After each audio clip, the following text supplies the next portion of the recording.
it started in there, and then I came up with the game plan of like, all right, how do I want my first year to look when I come home? How do I want my first 5 years to look when I came home? And I knew like if I was gonna, you can't have a lot of stuff on your plate, right? So I was like, I can't pick up drinking, I can't pick up smoking weed again, I can't pick up going around and chasing girls. Like I can't pick these things up if I want to become successful. These are the things that I'm gonna have to do. All right, guys, welcome to another episode of The Report. Today, I got a special guest. I got someone with a very, very inspiring story, with a crazy, crazy background, rags to riches, but very, very inspiring. I'm very excited to get into it. I got my man, Frank Benton. Frank, welcome to the show, brother. Rich, thanks for having me, man. It's a pleasure to be here. Yeah, man, I appreciate you coming out all the way from Philly. You got your boys out here live in the studio right now. We're recording. What do you guys think of San Diego so far? I'm curious. Philly boys. San Diego is beautiful. It's slower paced, but all nice people. Nice. Slower paced than Philly. Yeah, I think it's a little bit slower paced. And less hardcore. And less hardcore. You guys got some crazy sports fans out there. Die hard. A little gritty, yeah. A little rough around the edges, but they're passionate. Philly fans are passionate, so they wear it on their sleeve. Yup. My brother-in-law's from Philly. I've personally never been to Philly. I know you guys got your podcast out there. I got to make it a priority to come out visit, and maybe we can run another podcast back on your show. What's the name of your show? The podcast is Streets to Success. I love that. Okay, so I got to start here. So you were incarcerated for 5.5 years. Tell me how you ended up in the pen, man. So I had a couple. I was in the streets of Philadelphia, right? I wasn't indulging in the proper things, right?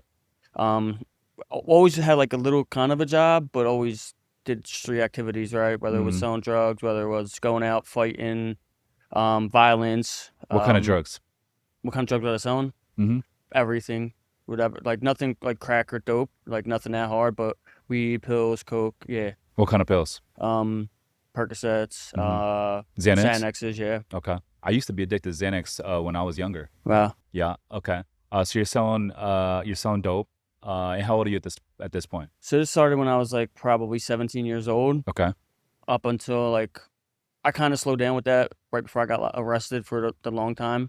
But yeah, from like 17 to say 24. And so you were 24 when you got arrested? Correct. Yeah. What was that for? I got arrested for attempted murder. What happened there? So it was a bar fight that escalated. It was like, a big free for all. So I had two stabbings. So 2 people got stabbed. I got charged with attempted murder. Later, I took it to trial, fought it, and got found guilty of aggravated assault on 2 counts. They dropped the attempted murder charge. And so in this bar fight, you stabbed the dude 2 times. No, it was 2 people. 2 different people. Yeah. And was it self-defense? Tried for it. The judge didn't see it that way, but she did drop the attempted murder charge. Okay, so then you end up, is this county prison? No, state. State prison? Yep, went to state prison. What is that like going to state prison? So it's, I'll touch on the county real quick. The county was like a little bit more like the streets, like a lot of drugs, a lot of violence. People don't know what their time is because you're fighting. A lot of people are fighting their case still. So that was pretty, like you see people putting milks in the toilet to keep it cold. You see people sticking stuff up there to sneak in and bring in to the cell from a visit. Like it's pretty like crazy up there. It's people getting stabbed all the time. So would like visitors come and visit and they would sneak stuff up themselves to distribute it? Yep, to whoever they're visiting. Drugs. Yep, drugs. Damn. We've seen all kinds a lot of fights in there in the county? in the county because there's a lot of younger kids in there first off. So and transient too, right? A little wild, yeah. More transient. And that no one knows like what their actual time is. So it's like I don't care anyway. If I go to the hole, I don't got nothing to lose. I don't know if I'm looking at 100 years. I don't know if I'm looking at 2 months. And if I am looking at 2 months, they're going to release me anyway if I'm in the hole. So it's a lot more violence, a lot more masculinity build up. Let me ask you this though: if you're in county and you're waiting for your sentence, don't you have the likelihood of having a less of a sentence if your behavior is good in county? But Philadelphia has a lot of drama, like a lot of cases where it's shootings, violence, robberies, big drug cases. So they're not worried about, they know they're not coming home in a couple months or a couple weeks. They know that they're probably going to go upstate anyway.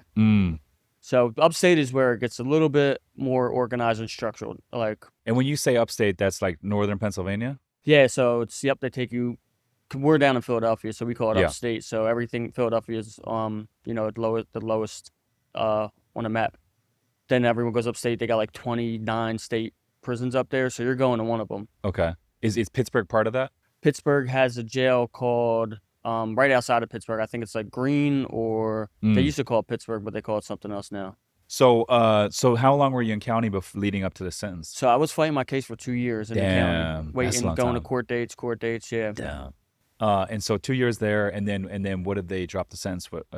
So I did 2 years in there. I ended up getting sentenced to 5.5 and 11 years. Well, I actually got sentenced to 4.5 to 9. Okay. They ran it together, concurrent.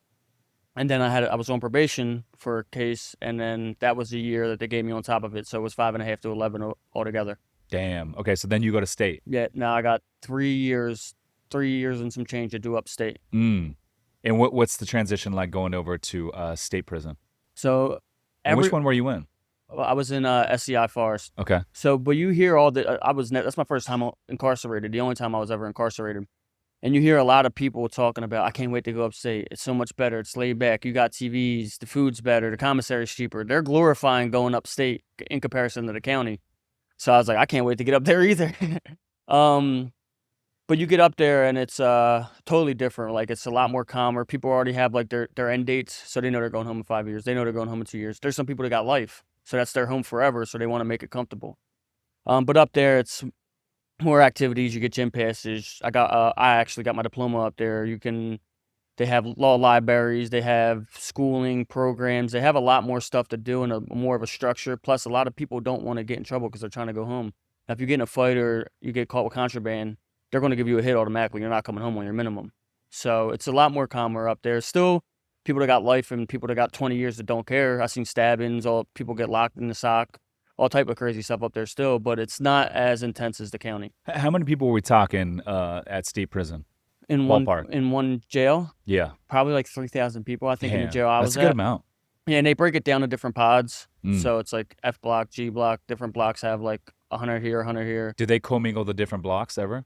No, they try to keep it like a little segregated because like there's like gang members up there. There's like people will mess with the pedophiles they try to like separate it a little bit. Damn. Mm-hmm. So the gang members will be in one block. The pedophiles will be in another They try to separate it and sprinkle them a little bit. Yeah, diversify it a little bit. Yep. Interesting. Which ones got picked on the most? The pedophiles. Like, people with funny cases. How bad are we talking? And rats too, obviously, people that's told. Not try to stay away from the pedophiles or anyone with them type of cases because you don't really want to be involved, like known for being with them. And it still kind of get looked at as like, you're weak. If that's just messing with them and you ain't handling business somewhere else, then they're going to think, all right, this dude's just picking on him, and it makes you look kind of weak. So who were the ones that got picked on the most? Probably rats. So anyone that was involved with like a burglary, theft, or ratting someone else out? Yeah. Snitching someone else out? Yeah, snitching, yep. Damn. That's crazy, dude. And a lot of it carries on from like stuff that happened in another jail or stuff that happened in the streets, and someone sending word and, hey, I got a cousin over there, friend over there. And it's just like, basically someone putting a hit or something, or they're close to somebody and they feel like it's their responsibility to, take care of it. And so, describe what a 24-hour period like typically would look like? All right, for me, because I try to structure my days real different. Like, I try to be intentional with my days. Even though I'm in prison, I still try to be as positive and productive as possible. So I try to really structure my days. You get up at 6 o'clock for count. They come around, they do a whole count throughout the jail. You're in your cell still. For me, I would wake up, probably read a little bit. I was actually reading a lot of Brandon Turner's books. The Blue Book on Real Estate Investing? Yeah, so I was reading a lot of them books. That was taking notes. That was the first book I ever read on real estate investing, was the Blue Book by Brandon Turner on real estate investing. I think that's the title of it. Yeah. Crazy. Obviously, Rich Dad Poor Dad was huge too. That was like a mindset staple. But how did you get the books into the state prison? My buddy Petey, I used to talk to him. He was sending me money and stuff. He's like, I want you to read these books. So he would just kept sending me books up. Damn. Yeah, so I would get up, read. So that people get to mail you whatever? Yeah, it goes through a whole process though. Like they scan the books and all now. People were like spraying drugs on books. Like it got really crazy up there. We were locked down for like 2 weeks straight, like not able What? to sell. I think they were like spraying stuff on books like K2 or some type of embalming fluid. I don't really remember what it was, but COs are like when they checked, they would just flip through it, and then they were like, there's someone like a CO passed out or something. So what they end up doing is like they send them through now you have to send them to this place that scans everything, and then you get the book. Got Before it. it was just coming to jail, the COs would scan it, but now Yeah. it was like they could put toxic stuff in there. So Got it.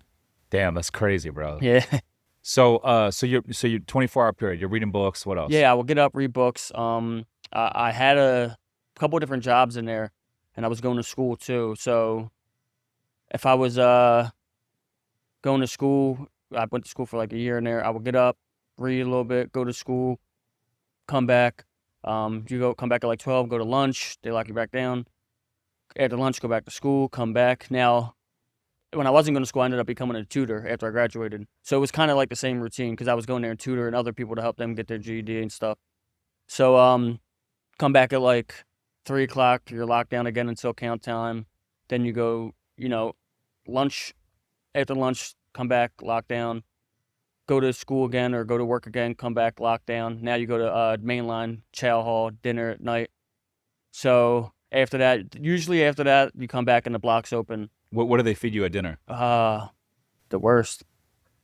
Like hockey pucks, they're called. So it's like a Salisbury steak, like a Hungry Man, but it's just horrible. It's like ground beef and a hockey puck. That's why you call it a hockey puck. It looks like an actual hockey puck. And it's just ground beef. Yeah. Okay. Yeah, and it's like got this nasty sauce on it.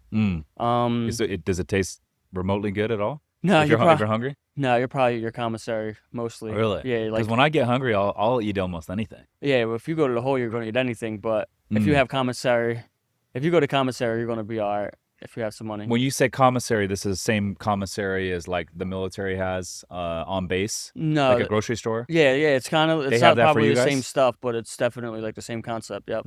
So you get like tuna, you get ramen noodles, you get your rice, you get That's different pretty snacks. good, bro. Yeah, you can make some crazy stuff with it. I lived on ramen noodles for a while. Yeah, I still eat when them. I was younger. But you can kind of create your own stuff. Like, have people that really actually cook good food outside of like the chow hall stuff. But so you can go get good food once a week. You fill out a bubble sheet. Okay. If the money's on there, you fill out the stuff. Match up the numbers what you want, and then once a week you go and pick it up. Really? Where do you go pick it up?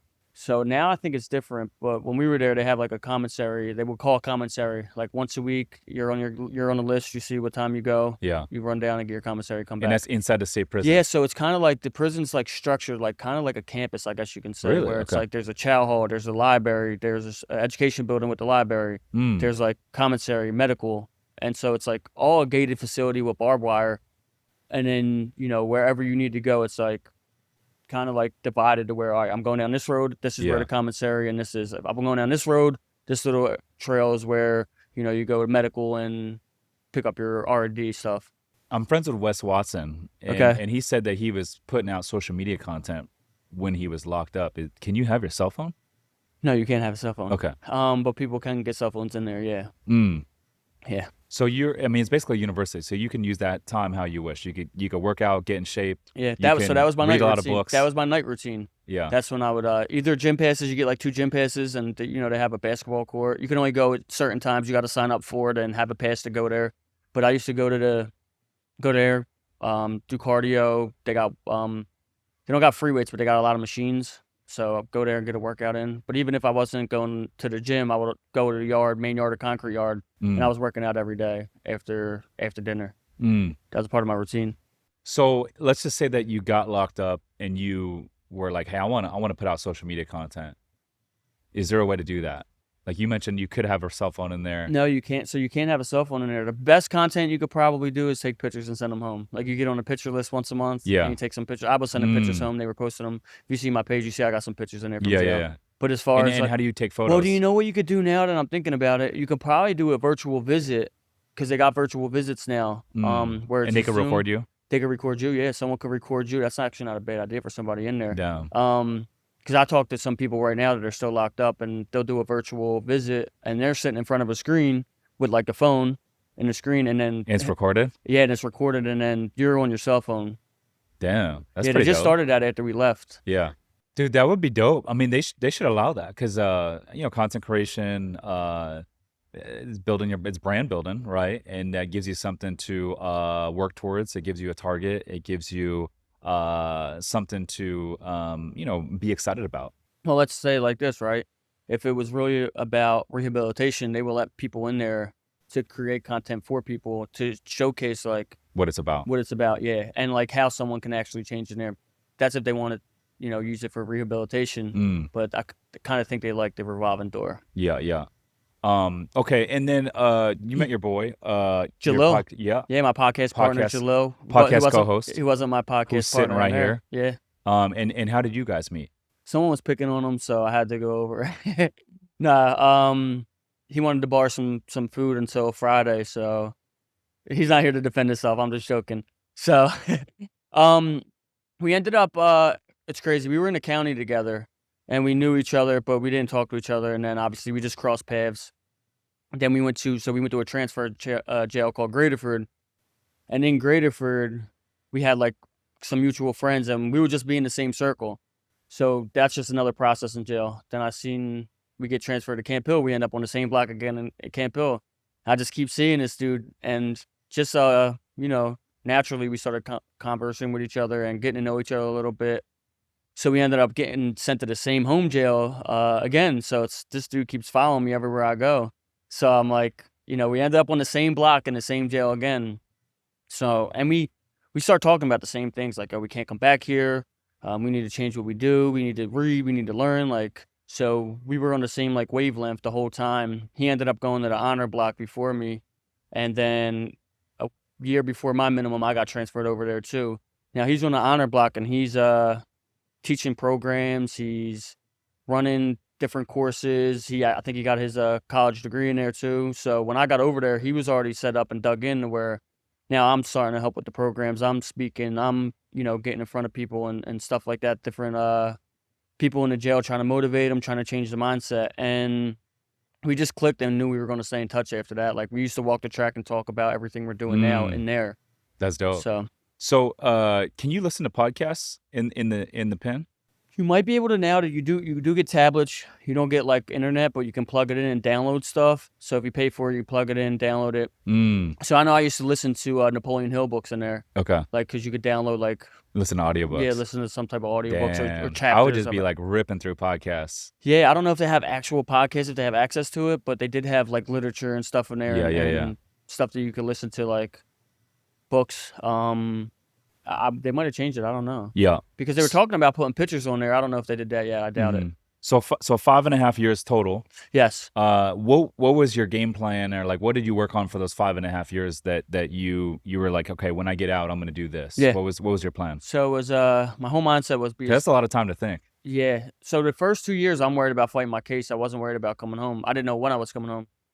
Once I got sentenced to state time and I knew I had 3.5 years to do, I'm like, all right, I have to utilize this time as best as possible. So I need to come up with a plan. I need to become a different person, right? So like I have to create this person that's going to be successful, because the old person got me in here. It wasn't just the one thing or the couple of things that I got caught doing.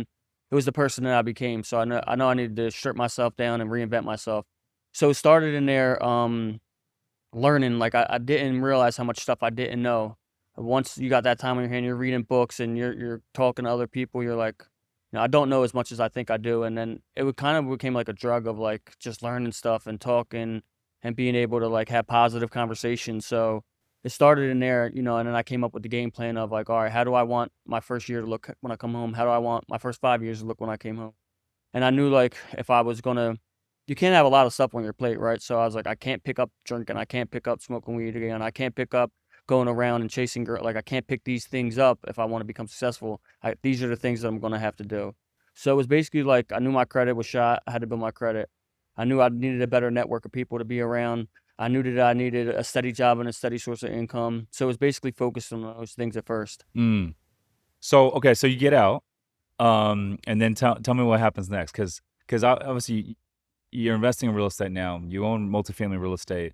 You got a business, successful paint business, 22 employees, right? Yeah. And you're doing big things now, but I got to imagine when you got out, it was not like that. So what was the first thing you did when you got out? So when I got home, I wanted everything to happen like this. I wanted everything to happen quick because I have this whole plan written out, and on paper it looks good, but like when you're waking up in your sister's basement, right? That's where I came home to. When you're waking up to your sister's basement every day and you're working a 9 to 5 job, it looks a little further away, and it gets discouraging. But a couple friends were supposed to have jobs lined up for me. They fell through. I ended up getting a job off of Craigslist, and then got a Doing couple what? painting and stuff. Okay, dope. A moving job, paint anything like Yeah, manual labor. I was like, I yeah. need to get funds. I need to get money together. So I started off doing a couple side jobs on Craigslist. One buddy was working at a painting company. He's like, hey, we're looking for someone full time to add to the team. You want to come on? So then that's what I started doing. I started painting full time. I was making like $100 a day. And then I was like, all right, I need another source of income. One of my income is going to be to get by. One of it's going to be to save. So that was the goal. The first year I wanted to save up, like 30 grand to be able to invest in the real estate. So it's getting like 6 months in, and the money's growing. I'm working steadily. I'm getting a little raise at work, and it was just like wasn't happening. Like I was like, I got to take a leap soon because I don't like being stagnant like this. My money is growing up, and I am doing positive. I'm still not indulging in anything negative. It just felt like I was stagnant. Then the pandemic happened, so my main job shut down. And the second job I was doing, I was delivering for a hoagie place, and I was making pretty good there. It was like hand in hand with what I was making at the painting company, and they closed down. The painting company had to close down because of no contact, stuff like that. They opened up like a month later, but the hoagie place, now they couldn't recover from it. So now I only have one source of income 6 months into being home, and I'm like, I need 2 sources of income. People didn't want to eat sandwiches during the pandemic or what? I don't know. I don't know what was going on. Yeah. Maybe it was. People were eating a lot of food back then. I know I was. Yeah, they were getting like DoorDash, people weren't going in Yeah. restaurants, but they were getting it Uber Eats, delivered. DoorDash all Mhm. blew up during that time. Yeah, I guess they were already, going towards out of business anyway. Maybe the guy got like a PPP loan and said, I got this, I don't need that. I don't know. But I know for me, I had to supplement that second source of income because I couldn't just have one source of income and live and save to do business. So I ended up doing painting jobs on the side outside of my work, and that blew up a little bit. I know a lot of people in the neighborhood, a lot of people in the area, a lot of realtors. So I'm just like, hey, I'm doing this now too. So that blew up to where my income from that just surpassed what I was making as obviously at a regular job. So it was time to put my 2 weeks in. Probably like 10 months home, I put my 2 weeks in, and I went all in on my paint and renovation company. So I only knew how how'd you get your first set of customers? Facebook, friends. Like I have different contractor friends, plumbers, roofers, electricians. They're putting holes in walls. Obviously, a leaky stained up ceiling. Come in and paint that, fix that. But like I always knew, I had this plan when I was in jail in 2017 of what I would need to just start a painting company, because it's the lowest.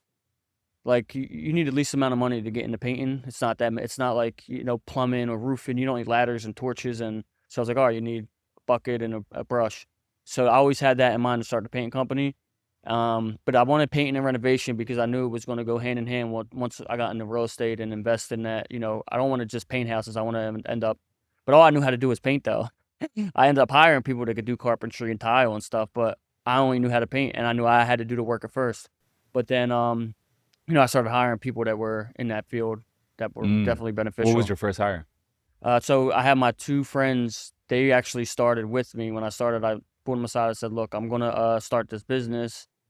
I think one wasn't working. One was like in between jobs. I was like, I want to start this business. I don't know where it's going to go, but I know I'm real busy right now and I need to help. So they were actually working while I put my 2 weeks in, but my boss, we're really tight to this day. He asked if I could stay for an extra week, 3 weeks to finish a big job. So I'm like working for him after work, going and helping them. But then, it was started off with a couple people that I knew that were like out of work because of the pandemic or that were in painters at other companies. And I was like, look, I'll give you a better opportunity here. You're hustling, bro. Yeah. Damn. Hey guys, we just got another boutique hotel under contract in my hometown of San Clemente, California, located not too far from the beach. This will make 5 boutique hotels in our real estate investment fund. So if you are looking for passive income and tax benefits, visit summerscapital.com/invest to book a free call with my team. Again, that's summerscapital.com/invest to book a free call with my team. Now back to the show. So you bring your 2 buddies on and you start scaling this thing. And give me a snapshot of where you are today, real estate wise, and then tell me what you're doing with your company Yeah, today. so today we're at, I think, 20 something employees, 7 trucks on the road. Mm, We're doing full kitchens and bathroom remodels. mm. Paint, Everything, yeah, everything. everything. Interior wise, yeah. So Exterior you'll painting. bring in all new cabinets, Yep. countertops, backsplash, hardware, Yep. lighting fixtures. You'll even do run electrical too. Yeah, we'll do minor electrical. We ain't Okay. gonna tie into the main, but if we're swapping out or moving a couple things, Yeah. outlets, yeah. And you'll build like a whole new kitchen island. Yep. Well, what about moving walls around? We can move walls around. Okay. Obviously, if they're structural, you get Yeah. engineer involved. Plumbing but too.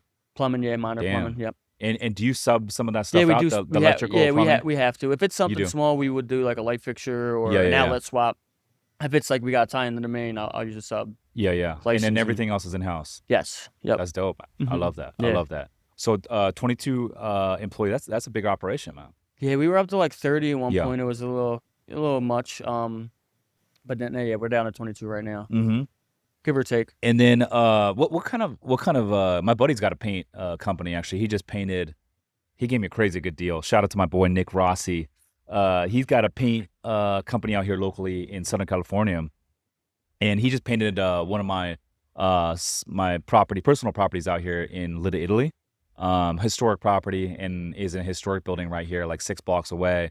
Built in the 1800s, and there's like all these like what you can and I was cannot gonna ask, do. is there guidelines to keep the Yeah, historic, I like a thought there historic was. code? So we're getting permits right now to build an ADU in the back, but because it's historic zoning, it's going to take like upwards of 18 months. So my guy that's leading the permitting process, he was like, let me jump on with the city and see what you can and cannot do with the paint. And we were expecting them to say like, you have to abide to these colors, and they said in this particular zone of the historic zoning, they're like, you're good. So I just blasted the whole thing black, a little touch of teal, and then we did a bunch of new landscaping. So it looks really fresh. And it looks good.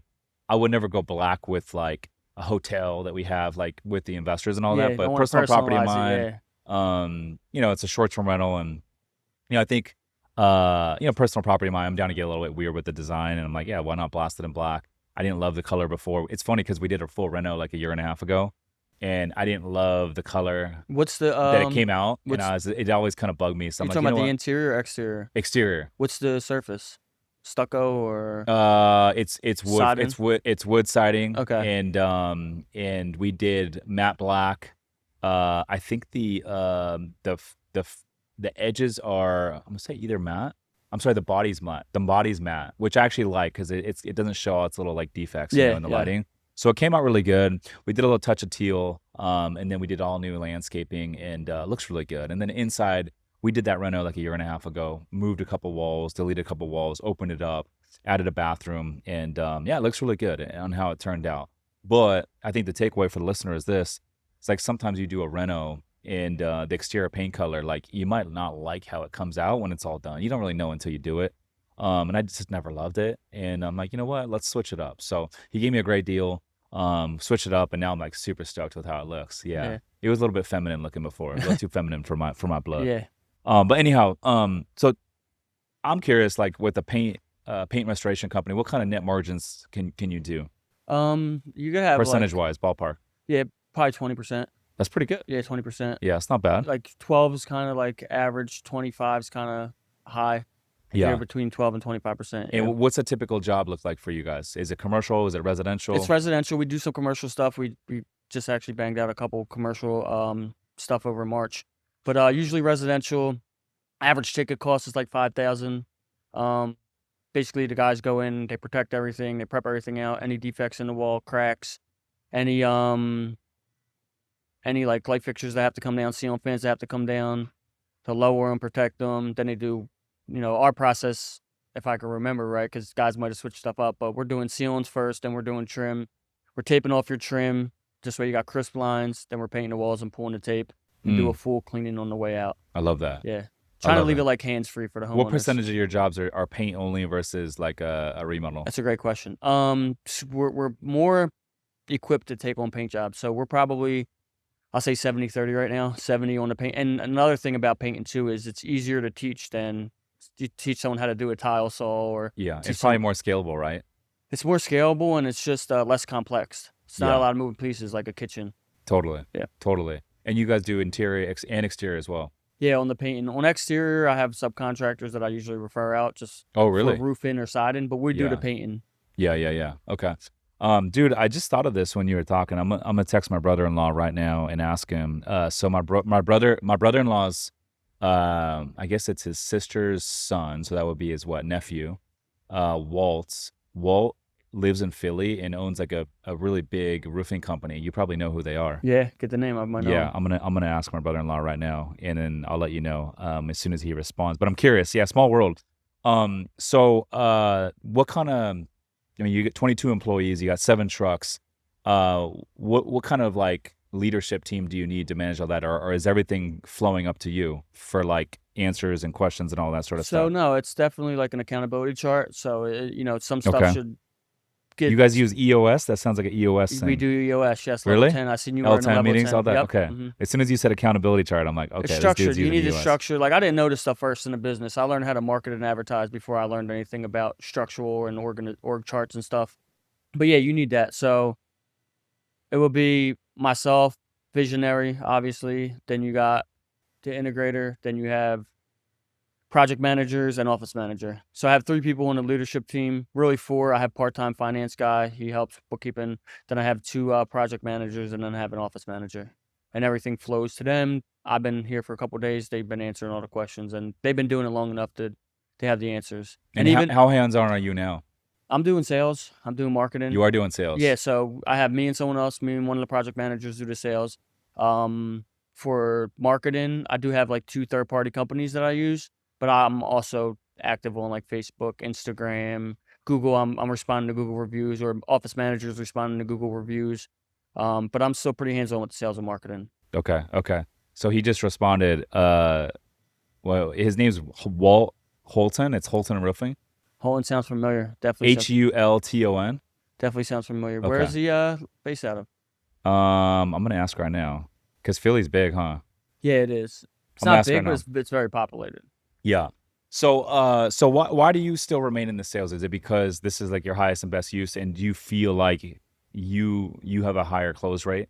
Yeah, that's actually part of the reason. Yeah. I just like doing it, honestly. Yeah. You enjoy it. I enjoy it, and if it's like a higher ticket item, I know I want to close it. I'm just like, I know to grow the business, I need to let go. And it took me a while to let go of a lot of things. It took me a while to let go of managing teams and answering the phone. Like, the leads when they come in, I was still doing that for a while. But sales, I think, is one thing that you're always going to do, right? When you're networking and you're out there, and I'm talking to big developers, or I'm, the property manager of Citizens Bank Ballpark or whatever, these big high-end clients, I'll still be doing the sales on it. Like, because I am the brand, I'm the, the owner of the company. You're always going to be doing sales as the owner of the company.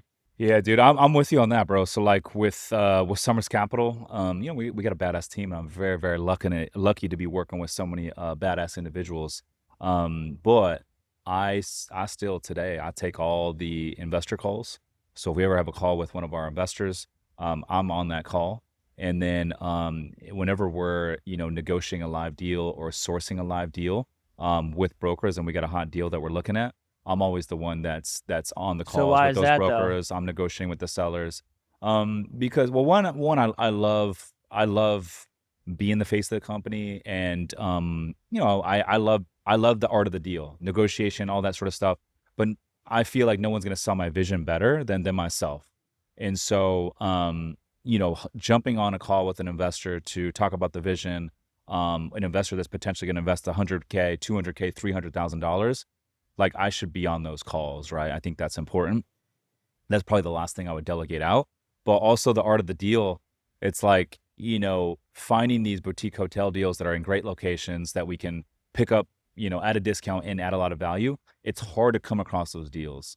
And so, when a broker has those deals, there's a big lever that basically a big gap, I'll say, that if I'll give you an example. If I just outsource the deal sourcing to some VA that can't talk the lingo, can't establish the credibility with the broker, when the broker has a good deal, I mean, they want to know, is this person real? Are they going to be able to perform if I bring them the opportunity? And so if I gave that position to a VA to go talk to the broker, no broker is going to take them seriously it's going to be very hard to be awarded and even have an at bat with those deals to begin with. And then number two, imagine if I outsource some VA to get on these investor calls. It's not going to go that well. So those are high dollar producing activities that those would be the last things I outsource. Right. Yeah, and same thing for you probably. Yeah, and right? you love doing it too. So that's and I love doing it. I love doing it. That's what they say though. They say it gets pay me someone excited. else. Well, you just had Keeps me young. Dan Martell and buy your time back, right? Mm-hmm. You could keep some of them things that you love doing still. Yes. I always say this is a good exercise. I always say, like, if you're a business owner right now, and you're looking to start delegating stuff out, you're looking to make that first hire, maybe it's a second hire. I always say, break all your daily activities into 3 columns, list them all out, and have 3 columns. And column A is everything you love doing and you're good at doing. Write everything in that column that you're currently doing that you love doing, and that you're good at doing. And then the second column would be everything that you love doing, but you're not good at. Okay. And then the third column will be everything that you hate doing and you're not good at. And so the first things that you delegate out in your job description for that first hire would be everything you hate doing and everything that you're not good at. And then the next one, when you go make that second hire, is going to be maybe things that you love doing and you're not good at. Delegate those things out. And then ideally, the only thing that you focus on are things that you're good at and you love doing. And then if you want to get a little bit more narrow down the road, then it's like you should only focus on things that are your highest and best use. You might like doing something that's only a $15 activity. As the business owner, you should not be doing that. You should be working on the activities that are going to move the needle, right? So if I jump on an investor call and an investor, invests $300,000, that's a 30-minute call. That's a $600,000 per hour activity. Like, I should be on those calls. And, at one point, yes, we will outsource that, but those are activities I should be focused my time on. You know what I mean? What's the most usage of your time, and you're leveraging your time. That's all. Everything's leverage. Mm-hmm. Like, you're leveraging your time into something. It has to be a high level activity when you get to a certain point. No, 100%. That's the name of the game. My brother-in-law just texted me back. Yo, Greg, I'm live on a podcast right now. My guest is from Philly. We're in a live recording. Just curious which city, man. He's asking me questions. I'm like, yo, I'm on a podcast right now. Just tell me the city. Anyways, so I'm curious what he says there. But dude, yeah, that's the name of the game. So tell me, you're investing in multifamily now. How the heck did you get in the real estate game? Did you build the business first and then use the cash flow from the business to roll into real estate? Talk about that. Yeah, absolutely. Okay. So I always have real estate is my plan. That's, from reading books and just knowing like the game of real estate. It's everything should ultimately flow towards that. I don't care if you're in sports and you're an actor, whatever. Real estate's the game. So yeah, that was the end game for me. So it started off first. I wanted to get my own personal property. So secured that. I had a 5-year plan to get that. I ended up getting it in 2 years, my first house. Really, I couldn't do nothing but wait 2 years because I didn't have no paper trail, right? So I had to do my taxes, and you need to show 2 years of tax returns. So my first 2 years home, I ended up buying a personal house. So I'm like, all right, I went through the loan process. I know how to do it. Now I need to get my business location, right? So I ended up coming across a deal. It's a big property, street to street, courtyard. It's a 1-story building, office space, then a courtyard, then there's 2 garage storage areas, and then there's an apartment building on top of that. So that was my second purchase outside. First was my personal property. Hell yeah. So what does the property like that run out in Philly? So I got it for $270, and that's a good deal, man. It's that's probably valued at, I would say, $450 now. I fixed it up, did everything over in both units. It's really like 3 units. It's an apartment, it's garages, and then it's an office unit. So that's home base basically, right? Converted one of them into a podcast studio. So then the next was my first flip. So I get into partner with 2 people. One person's half cash, I'm half cash. The other one was like the sweat equity guy. So we bought a property for like 2, maybe a little over, sold it for $450, put a lot of work into it, redid everything like high end. That's in Fishtown, which is a really nice area in Philadelphia. So that was my first flip. Then I ended up getting a multifamily with a partner that actually took like a year to flip, duplex, full gut rehabbed. And in that time, I also bought, as I'm fixing that up, like a couple months in, I also bought another single family flip. The first one really kind of on my own as a flip. Got that for 2, sold that for high 3s, put a lot of money and a lot of time into that. Then I got another single family again. So it was just like, when the deals come up, they make sense. Yeah. Definitely for the And you're renovating them yourself with your company. So I'm subbing some stuff out, electrical, roof, Yeah. stuff like that. But my guys are doing all the cosmetic stuff. Sure. I love it. I don't want to pull them away from taking care of homeowners for my own stuff. So, I mean, yeah, it's, you save money. You can save money, but it's also like you got to prioritize your customers. So, I'll sub some stuff out, or even like for my guys, like, hey, there's stuff here on the weekend, there's stuff after work if you want to make extra money, and just try to like do it that way and not just focus on having my team in one of these houses or properties. Yeah. Okay. That makes sense, man. So, what's the vision moving forward? Because with the background, I'm thinking you got a little experience in the real estate game. You got your restoration company. Why not go a little bit bigger and maybe raise some private capital, friends, family? I'm sure you got some trust in the local Philly area, and now you can start doing some bigger deals and using your expertise. Well, this is what it comes down to, right? You need to know them people. You need to get in front of them people. I have a really good network, honestly. But you need to first get some wins under your belt, right? So that's what I'm doing. I'm getting the wins under my belt with the flips, with the holds, with the refinancing, learning all of that, getting my portfolio together, and then also like building my personal brand. So that brings, like, your personal brand brings you a lot of trust, a lot of notoriety. Building a personal brand also goes hand in hand with the podcast. Because, like, I build my personal brand, they're going to say, okay, I want to see more of Frank, or what else he got going on. Now they can tune into their podcast.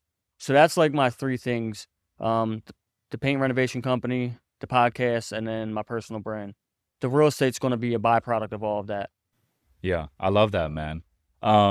You're doing all the right things, dude, because it's like I always say, if you're going to get in real estate investing is a long-term play, right? It's delayed gratification, and you make a lot of the money in the real estate when you either refi, pull your equity out, you can BRRRR, or when you sell down the road. And that's where a lot of the profits come. Now, in the interim, you got a little cash flow, a little drip, but you need active income. And so, you with your paint restoration business, that's active income. Your cash flow, tax benefits, long-term gratification, that's the real estate buy and hold. That's going to create true long-term wealth. And then you need a way to promote yourself. And the personal brand is the most valuable asset you could build for yourself in 2025 and beyond. I just had, what's his name on? I'm drawing a blank. Dan Martell? Dan Martell on. And it's funny, I got his book, Buy Back Your Time, down here. Yeah. Anyways, so, I asked Dan, I said, hey, like, what's one skill you learned from billionaires? And he's like, dude, personal brand. It's literally everything. And I agree. But you got all 3. So the personal brand, you get the real estate investments with the long-term play, and you got the active business, and it all wraps around. That's the key. If it does not wrap around, it's very hard to make work, right? Like everything that I'm doing, it all wraps around with, the boutique hotel investing and the real estate and all that sort of stuff. It all goes hand in hand. But if you're doing 3 different things that don't wrap around, now they're all pulling your attention from each other. But you're doing all the right things, man. Yeah. I like it. And what I was going to say too is, like, with the real estate, you might refi and get money back, or you might make the flip, but you can't do nothing with that money. Like, it's not like you're making a big check and keeping it, or it's going to pay your bills for the next year. You got to put that right back in, especially, like, that's how you get stuff done. Invest in that money faster. That's how you get further quicker, because it's a long-term game. But for me anyway, I want to get there quicker. Yeah. So you got to hold the money and put it back out into, other properties. Yeah.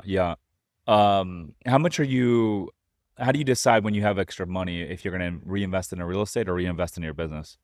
So the business is pretty, so I try to keep them separate. Like, it did get me into the real estate, but like the paint and renovation company, I get a paycheck from. I'm an employee, so I'm getting a paycheck from there, and then I try to reinvest that money back into it. And then with the real estate, I'm reinvesting the real estate money back into real estate. Now with my checks, I'll build up, right? I pay myself, my bills are paid. I still live on a budget. I'll save up my checks, also money out of it, and then I'll just put it back into the real estate. Okay. So you pay yourself like a S corp? Yep. Yeah. Okay. That's good, man. That's good. You don't take distributions at all? I haven't in 2 years, no. Yeah. Yeah, That's good, man. once But you'll I give yourself a raise as you guys start making more money. yeah, yep. And I'll just try to keep it like its own separate lanes too. So every Like 2 weeks you're just collecting a paycheck. yeah, Got it. I yeah. like that. Interesting, man. And That's and you cool. know, I pay myself enough to where I make a living and then I save up, and then once that gets to a nice pile, I can then distribute it into real estate on top of whatever else I'm doing in there. Yeah, yeah. So, dude, inspiring story, bro. So, I mean, 5.5 years, incarcerated in county and state prison. You get out, you build a successful business. You have 22 team members doing big things. You're helping the community, revitalizing properties, revitalizing neighborhoods out there, and you're buying real estate and fixing it up, providing, homes for people to live in. Very impressive, very inspiring, man. And I'm curious for you, man. What's your biggest takeaway looking back? Like, because you've had one hell of a journey, rags to riches. Yeah. What's your biggest takeaway looking back that maybe someone listening to this can take with them? Yeah. So I would say, as a grown adult, you know right from wrong. So when you get that intuition of doing something that you don't think you should be doing, don't do it. And for people that are trying to make changes, and I would say get around the right people. Like, it's all about who you're around, what you're feeding your mind, what conversations you're having. So definitely, do the right thing. It's that simple. Make the right moves and get around the right people. Yeah. This game is all about being in the right rooms. Yeah, it's the most important thing. I'm curious, like with your original friend group, your circle that you used to roll with before you went in, what are they saying about you now? You would have to ask them, but you hear that the must be nice, Hollywood, you hear that kind of stuff. But I'm only trying to deal with people that are operating in high frequency, that are goal driven, that are motivated, that want to do better. And I'll go back and still talk to people that, aren't striving for success, because I never forget where I came from. Yeah. But I can't hang around there too long because I got somewhere to go. I got places to be. Ooh, that's good. Yeah. That's good. So dude, tell me about the podcast. What do you guys talk about in the pod? So the podcast is me and my partner Jalil. We were just talking about it for like probably a year. We finally pulled the trigger on it, and it was like basically like, he got a success story where he comes from. He made it to where a lot of people don't from his area. And I made it to, a good area from where I come from. So it was like, all right, well, let's highlight our stories just to like get it out there. But more importantly, let's see what other people overcame. Let's highlight their success stories, because there's somebody that we had a guest on that dealt with a lot worse than some of these people that are complaining. And now you don't got an excuse, because now you see it in real life that people overcome stuff. What happened to you is not going to determine where you're going to end up at. So the podcast is basically just to highlight people that overcame anything from addiction, incarceration, abuse, weight loss journeys. Like, it's just to highlight other people's success stories and show people motivation. I love that, dude. I love that. That's good. I'm curious, what was the craziest thing that you ever saw happen in state prison? In state prison, the craziest thing I saw, or maybe county prison? You see people get stabbed all the time. Like, that's pretty crazy to see in person. Like, just like people swing on COs, like assault staff, like that. I think, like, the consequences. You're gonna get messed up if you swing on a CO. They ain't gonna play with you. Yeah, I think probably honestly just seeing people get stabbed up is pretty brutal to see. Dude, that's crazy, man. Well, I'll tell you what, bro. It's been a pleasure interviewing you, man. Very, very inspiring story from start to finish, man. Everything that you've been through, and I'm excited to see where you go next, man. Appreciate you coming on the show. Where can the folks get in touch with you if they want to learn more? You can follow me at Quite Frankly. That's on Instagram. Okay. And what's the podcast name? The podcast is Streets_to_success. Streets to Success. That's on Instagram, YouTube, and we're on TikTok too. Quite Frankly, and Streets to Success on TikTok. I love it. There it is. He's Frank Benton from Philly. Always keeping it fresh. I'm Rich Summers. Listeners, thanks for tuning in. We'll see you guys on the next one. Peace.